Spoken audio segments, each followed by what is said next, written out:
12.3 내란 사태 발발 1년을 하루 앞둔 오늘 이재명 대통령이 내란 극복과 관련해 강력한 메시지를 쏟아냈습니다. 내란 저지에 나선 국민들에게는 표창 등을 수여하겠다고 한 반면 국가 권력형 범죄에 대해서는 나치 전범을 처리하듯 대응하겠다고 말했는데요. 자세한 소식 대통령실 출입하는 이중주 기자와 살펴보겠습니다. 이 기자 안녕하세요. 네, 안녕하세요. 네, 이재명 대통령의 오늘 내란 관련 발언은 내용이 상당히 거침없어 보이던데 국무회의 발언이었죠? 네, 그렇습니다. 이재명 대통령 오늘 오전에 대통령실에서 국무회의를 주재했는데요. 벌써 1년이 됐다면서 지난해 12월 3일에 발발했던 이 내란, 비상계엄 사태를 언급했습니다. 헌법 질서가 중대한 위기를 맞았지만 국민들의 이 집단지성으로 만든 이 빛의 혁명이 내란의 밤을 몰아내고 민주주의의 새벽을 다시 열었다 이렇게 평가했는데요. 그렇게 탄생한 신정부, 현 정부죠. 국민주권정부에 대해서는 지난 6개월간 국민의 삶 회복 그리고 국가 정상화를 위해서 전력을 다했다 자평을 했습니다. 네. 늦게 출발했음에도 미국과의 관세 협상을 잘 마무리했고 또 핵 추진 잠수함에 대한 약속을 받아내는 등의 성과가 있었다 이렇게 설명했는데요. 특히 그 중에서도 힘을 준 것은 이 내란 극복이었습니다. 여전히 곳곳에 내란의 어둠이 숨어 있기 때문에 진정한 국민 통합을 위해서는 이를 밝혀내야 한다면서 국민들의 또 노고 또한 기억하고 제도약을 나서겠다 이렇게 강조했습니다. 네. 표창 수여 말씀하신 대로 그 부분까지 언급을 했는데 이 대통령의 목소리 직접 들어보시죠. 우리 정부는 비상계엄 저지와 헌정질서 수호에 함께한 국민들에게 표창 등 의미 있는 증서를 수여하고 그날의 국민적 노고와 국민주권 정신을 대대로 기억하기 위한 방안을 마련해 나갈 생각입니다.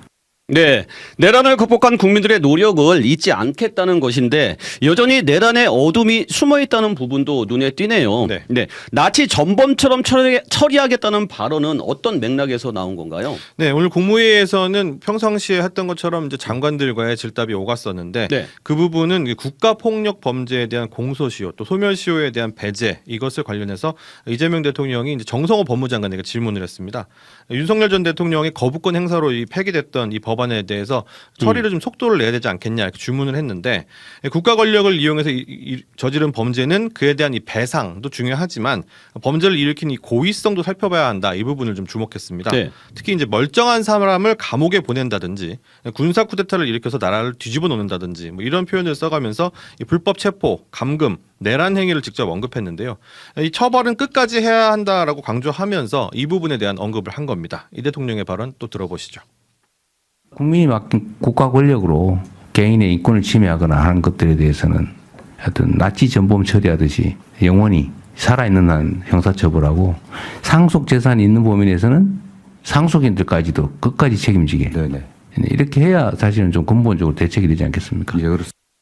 네, 끝까지 책임을 지게 해야 한다는 발언에서 단호함이 묻어났는데 이 대통령 오늘 그 일부 종교재단이 정교 분리 원칙을 어기고 있다는 발언도 했는데 이 부분은 무슨 내용인가요? 네, 이 대통령 이 부분 역시 정성호 법무장관에게 한 그 질답 과정이었는데요.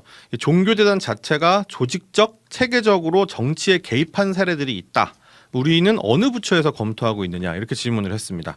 이에 정 장관은 아직 검토한 바는 없지만 법제처에서 검토하도록 하겠다라고 답을 했는데 그러자 이 대통령이 정교분리 원칙이라는 것은 정말 중요한 원칙이다. 방치하면 헌정 질서가 파괴될 뿐만이 아니라 종교 전쟁과 같은 이런 비슷한 상황이 될 수도 있는 아주 심각한 사안이다. 이렇게 목소리를 높였습니다. 네. 특정 종교명은 언급하지 않았지만 이번 발언은 통일교가 윤석열 전 대통령의 배우자죠. 김건희 여사에게 금품을 제공하고 또 국민의힘 당내 정치에 개입했다는 이 의혹에 대해서 지금 특검이 수사를 하고 있지 않습니까? 이 부분을 염두에 둔 것으로 보입니다.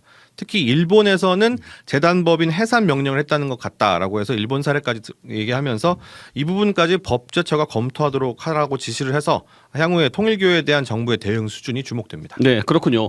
오늘 국무회의에서는 참 많은 내용이 언급됐는데 그 쿠팡 사태에 대한 그 논의도 이어졌죠. 네, 그렇습니다. 이 대통령은 이 쿠팡의 개인정보 유출 사고와 관련해서 이 쿠팡 때문에 국민들 걱정이 많으시다 이렇게 먼저 운을 뗐고요. 피해 규모가 약 3,400만 건으로 방대하지만 처음 사건이 발생하고 5개월 동안 회사가 유출 자체를 파악하지 못했다는 것이 참으로 놀랍다라면서 사고 원인을 조속하게 규명하고 엄중하게 철저하게 책임을 물어야 되겠다 이렇게 말을 했습니다. 관계부처를 향해서도 해외 사례들을 참고해서 과징금을 강화하라, 징벌적 손해배상 제도도 현실화하라라고 주문하는 등 이번 사태에 대한 적극 대응을 지시했습니다. 네, 그렇군요. 여기까지 듣겠습니다. 정치부 이준규 기자였습니다. 지금까지 CBS 박지환의 뉴스톡이었습니다. 노컷으로 보는 뉴스의 새로운 기준. 지금 알림과 구독 설정하시고 함께하세요.